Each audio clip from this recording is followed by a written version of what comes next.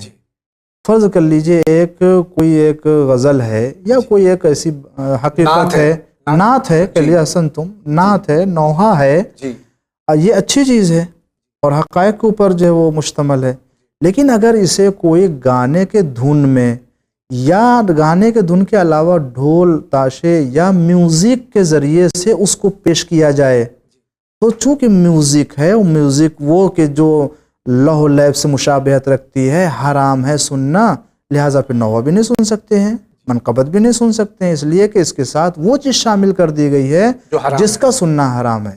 تو سنگیت کا معاملہ بھی اگر وہ بیہودہ خرافات نہیں بھی ہے تو اس کو چونکہ میوزک کے ساتھ اور ایسی چیزوں کے ساتھ پیش کیا جا رہا ہے جس کا سننا ہمارے لیے جائز نہیں ہے۔ شکریہ ناظرین کرام، اسی کے ساتھ ہم جا رہے ہیں ایک بہت ہی مختصر سے وقفے پہ۔ وقفے کے بعد جب انشاءاللہ آپ کی خدمت میں حاضر ہوں گا تو جو واٹس ایپ کے ذریعے سوالات ہیں وہ آقا کی خدمت میں پیش کریں۔